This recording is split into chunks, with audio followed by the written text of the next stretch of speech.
Good day, ladies and gentlemen. Thank you so much for tuning in. You're watching another episode of Mind Offload with me, Babalo MC. I hope you're well. I hope you're doing good. I'm good. I cannot complain. Welcome to it. It's another week of March. I hope you're starting to tick off some of your to-do lists, some of your goals. We're finishing off the first quarter of 2025. Can you believe it? The first quarter is almost done. Welcome to it. Today's episode is we need you living your life's purpose. We need you living your life's purpose. The first question is it painful living an aimless life without direction or purpose? Is it painful living an aimless life without direction and purpose? The truth is, it is painful. You go wherever, you do whatever people say. You don't have a sense of what it is that you actually wanted to do in a specific day. You don't have a sense of what it is that you want to actually do in the next 30 minutes. You don't have a sense of what it is you want to actually do in the first half of your day. Some of the downsides that I can actually think of when one is aimless, when one is purposeless, and when one feels like they're actually not achieving anything as the years go by. Some examples: you can just become bitter. You can become envious of other people. Jealousy brews. You become angry. You just start feeling that every year, some people actually have a list of things that they've ticked off for themselves, and you don't. So you can grow resentful of life, and the truth of the matter is human beings form a big part of life. So therefore you grow resentful of those around you, simply because at the end of the year somebody will be posting or sharing that they're graduating. At the end of the year somebody will be posting and sharing that they got a promotion, or they started a business, or they built their parents a house, or they got a house, or they got married. And if you did not work towards any of these things in whatever the previous years of your life, or just the past 12 months, whatnot, you're going to find yourself growing even more resentful towards life, and therefore towards human beings, just by virtue of the fact that they are achieving what they wanted to achieve for a certain year. So going about life aimless and purposeless would probably not do you good. I would advise that you just set some goals for yourself and start putting action into your daily moments, so that at the end of the year you can take stock and say, you know what, I wanted to get a promotion, I wanted to get a certain KPI, I wanted to start a certain business, I wanted to start creating some content online, and I'm proud of myself as well, so that you don't feel that you have not achieved anything at the end of the year. It's extremely painful to actually grow resentful of life. It eats away at you. If you're not putting anything out, life puts nothing back to you, and then it just becomes a very difficult situation. So I would say, start working towards some things that you actually like. Start working. Like I said, we're starting a new season. It's also a new opportunity for you. Autumn has just begun. It's a new opportunity for you to also maybe put your plans into place. The second question: because these feelings of resentment towards life can really put you down, these feelings of bitterness can put you down, these feelings of envy, these feelings of jealousy, just feeling like you are not accomplishing anything, they can put you down. So what to do when you're feeling discouraged? What should you do? I'll honestly, once again, re-emphasize, you need to keep seeking what your purpose is. Purpose is that thing that actually refuels you. Every time something small happens that sort of detracts you off your path, it refocuses you, it keeps you grounded. There's so much that happens literally every single day, every single moment. Small little corners that you did not think would actually put you down, small little comments that you did not think would put you down. Those things can actually happen at every corner, but your purpose, you carry it with you. It is clear in your mind, in your heart at all times. That thing actually keeps you going no matter what. It refuels you. Even though you go down, let me tell you, there's nobody who is alive and actually has a heart who would not say they have moments of disappointment, they have moments of sadness, they have moments of feeling like, oh my goodness, what am I doing? I'm not competent in this space. Everyone with a beating heart, I think, goes through that.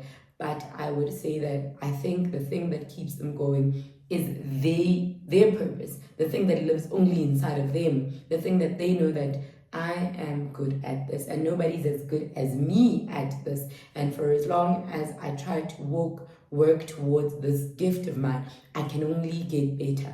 I was telling my husband yesterday that, you know what, there's things that happen and you're just like, I could have done that differently. I don't like how that went. But every time you fail, it's an opportunity for you to learn from that mistake for real. It's really an opportunity for you to get better. I was saying to him that, you know what, it's painful to fail.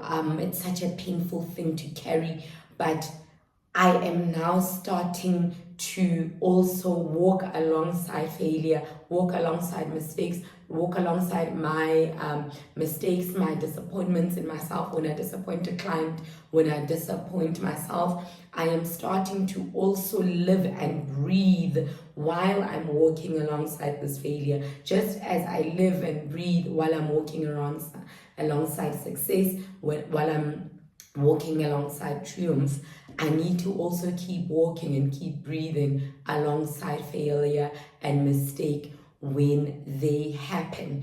Because if you stay down for too long, it steals your joy. It steals your time from the things that you're supposed to be doing, from you living your purpose. And it's very important that you do not let failure and disappointment keep you down for too long. Your time needs to be spent living your purpose. We need you living your purpose. So be careful of being down for too long. I was telling him that, you know what?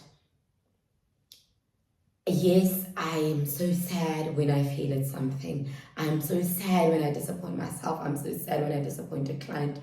But I know for sure that after a certain mistake or failure has happened, because I have learned from that thing, I can no longer be worse than that moment.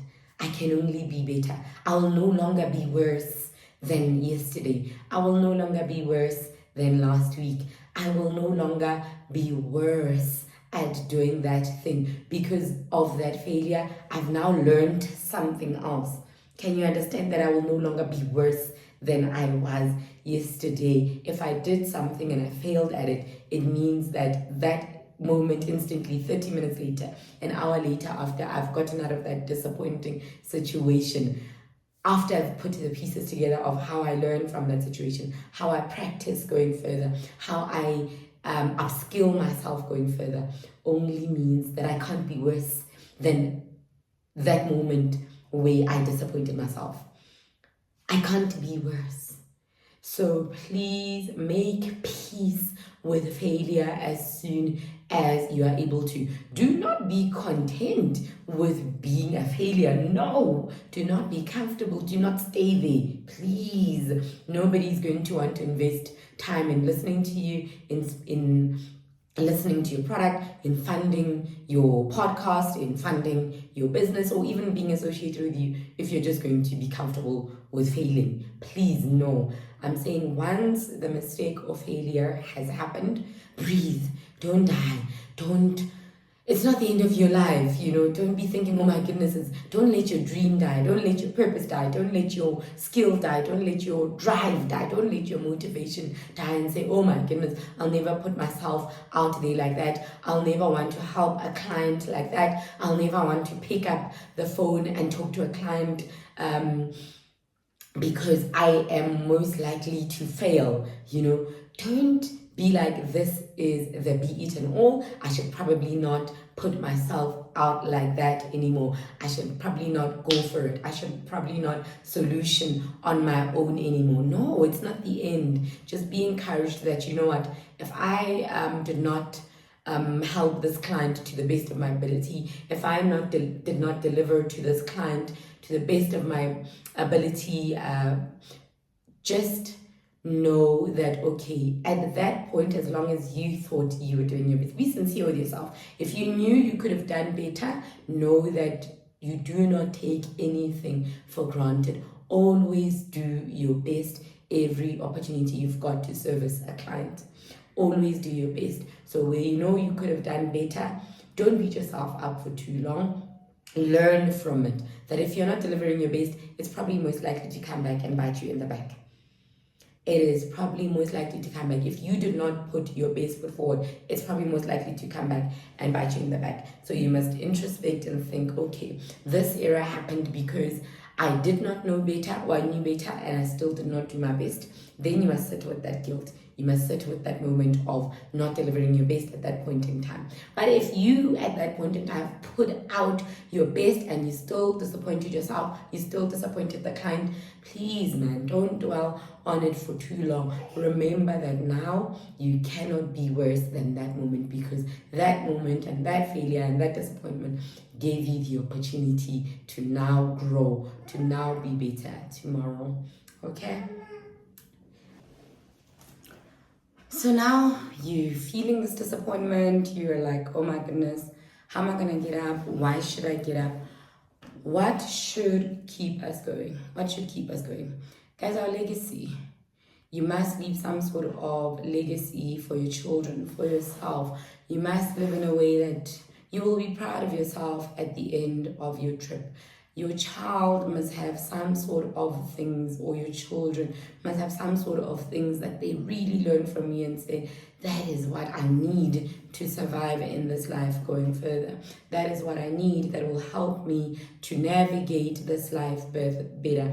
I know that life is not all about purpose, all about career. Guys, we've got friends, we are acquaintances, we are brothers and sisters, mothers, fathers, daughters, siblings, colleagues. So purpose is not everything, but purpose really helps us to navigate all of these roles better. You need something that sort of gives you a sense of who you are, that actually helps you in many aspects of your life. And purpose really does that for you, because with purpose, you carry it inside of you. It helps you to achieve so much that makes you feel good. That thing that helps you to achieve a lot of things that always make you feel good, that is your thing that keeps you going. So I go in on purpose, yes, because it sounds like it's about the career and about the money, but not necessarily. Purpose also helps you to navigate the relationships that you've got in your social circles better. Because when you understand who you are, you're able to really be a better sibling. You are able to be a better friend. You are able to be a better mother, a better spouse. If you have a sense of fulfillment within yourself, you don't wake up bitter. You don't wake up upset. You don't envy your friends. You don't get jealous when people around you achieve things, because you understand what your life's purpose is. You understand what you wake up for. You understand what you work towards every single day of your life. Do you understand how important it is for you yourself to say, you know what, I understand what I'm doing. So therefore, what anybody else is doing, it's great. I can take inspiration from it, but it does not have to move me to a point of feeling that, no man, this means that if somebody's doing so great, then I'm practically useless. Because remember, if you've got your purpose on lockdown, then you know very well that you're not useless. You understand the impact of your work. You understand the impact of your innovation. You understand the impact of your service to your community, and it fulfills you. So do you understand that you then do not need to worry or feel like this means that you are not useful just by virtue of somebody else fulfilling their purpose, doing their work? I mean, how does that then translate to you're so useless, you're not achieving, you're an underachiever. And do you not know the impact of your work? Do you not know the positive impact of your voice? Do you not know the positive impact of your service? Do you not know the positive impact of your mind? And if you do not, should you not start searching? Should you not start searching? Because the truth of the matter is nobody wants to carry negative thoughts. Nobody wants to be known for negative things. Nobody wants to be living with negative things in their heart, in their mind, that always weigh them down. So maybe then you should start challenging your mind to actually give you purposeful thoughts, because those things, it seems small, but they will do so much for you. I can promise you they will do so much for you. You become calmer. You don't react to every negative thing that somebody throws your way. Because like challenges will always be there. Let me tell you, challenges will always be there. And remember,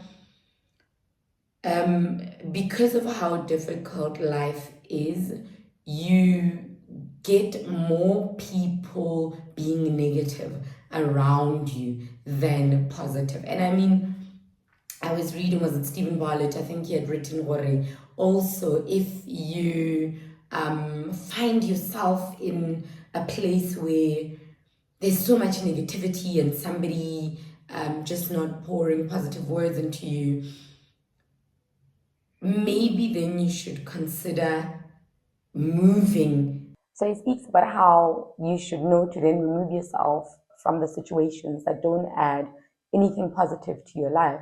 So you're not going to have to worry yourself about changing everyone. If you're so surrounded by people who do not add to who you want to become, who do not add to anything positive that you're working towards, remove yourself from those spaces, remove yourself from those people. Do not interact much with people that aren't too aligned with the way you want your future to go. Just be real with yourself. Understand that the people and thoughts and the words of those around you impact who you are going to become. It really has a big role on how you think and how you speak. So be careful of just keeping yourself in those spaces just because that's what you're used to. Remove yourself from situations and people that add nothing to the type of future that you actually want for yourself. Okay. Last but not least, life gets challenging. So what do I have to work on most right now? Life gets challenging. So what do I have to work on most right now? The truth of the matter is the failure concept for me has not become a thing that I'm used to yet. I still have to actually learn to not sit too long. I realize that the thing that now steals most of my time that I do not like is the dwelling too long on the era. So the thing that I have to work most on is really just learning to get up and go, keep moving. Do not think that it's the end of the world. Life is long. Life goes far. Life goes wide. Life is beautiful. And nature just reminds us of the beauty and how far and how long life actually exists. So to not beat myself up for too long is the thing that I have to work on most right now, because like I always say, time is so valuable, time is so special, but it actually flies so quick. And sometimes I find myself dwelling on my errors for too long, still beating myself up about things that actually I should say, you know what, I made an error there, I did not mean to, and I need to then return back to my work, the work of my purpose, the work of my voice, the work of my intellect. I need to return back to that quicker. I need to know how to bounce back quicker. So my question to you right now is, what do you have to work most on to help you get back on track, to help you actually get onto living your life's purpose? What do you have to work most on to help you establish or realize your life's purpose right now? What do you have to work most on? Do you need to remove yourself from certain situations? Do you need to remove yourself from certain people? Do you need to remove certain words from your own mind? Do you need to mind offload even further? The thing that helped me to really learn about this mind offload thing is, I think it was it Homozi who was talking about some businesses are actually born from pain. They're born from pain. So in seeking my purpose, I remember I just started exercising because I just was like, you know what, I can feel that I'm down and I'm not, I don't look the way I actually want to look for myself as well. And I just started exercising, and I just started by running because I think I once signed up for gym, and gym just gets very full for me. I can't breathe. I need fresh air. I need to be outside. I'm really a nature baby. I love being out in nature. I love getting fresh air. I just love being out in nature. So running just became an easy thing for me. I just had to buy tackies and start running. And in fact, when I started running, I didn't even have running tackies. I don't even think I have proper running tackies right now, but I just started running with whatever I had. And running taught me so much about offloading my mind. You realize in running that you cannot go a far distance if your mind is heavy. You can't even do 100 meters. And trust me, then you're really going to hate running and hate doing the 5 kilometer if you can't even do 100 meters. And every time, even if you've just woken up, because I run generally in the morning, you've just woken up, you've just rested, so nothing has affected your mood yet, nothing has put you down yet. But then you wonder, why am I even struggling to just do 100 meters? I know that my body is fit, especially now. Like, so I've worked up my fitness.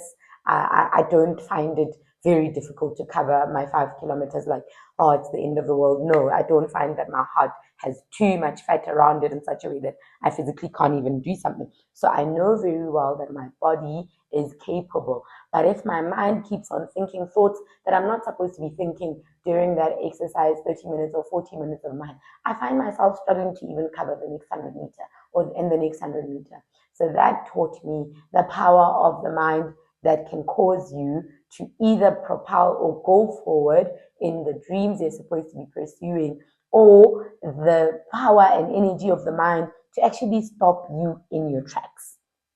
Pun. Stop you in your tracks, as in stop your body from even moving. And obviously, in another world, it can stop you from functioning, from thinking other positive things, from doing the next to do item on your list just because you failed on the previous one.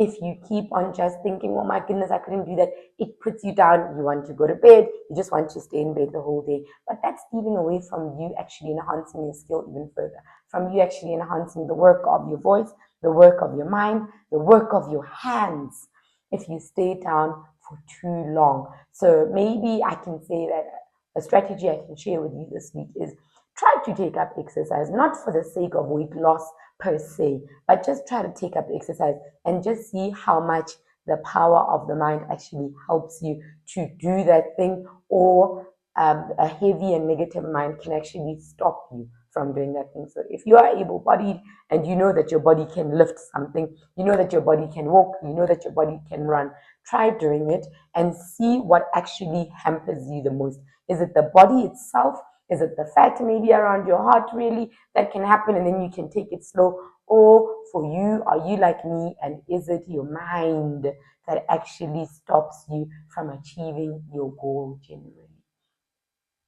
Once you've established that, you will learn how to offload your mind and start working towards your dreams. It is not impossible. It's not this thing that only the most special people achieve. No, special people keep going. They keep going. They do not stay down for too long. So we need you living your life's purpose because we need you offering a certain service in a unique manner. Even if you're not coming with the world's greatest new invention, we know that you can deliver or speak in a way that nobody else can. You can give us a service. You can cook in a way that nobody else can. You can provide a hospitality service in a way that nobody else can.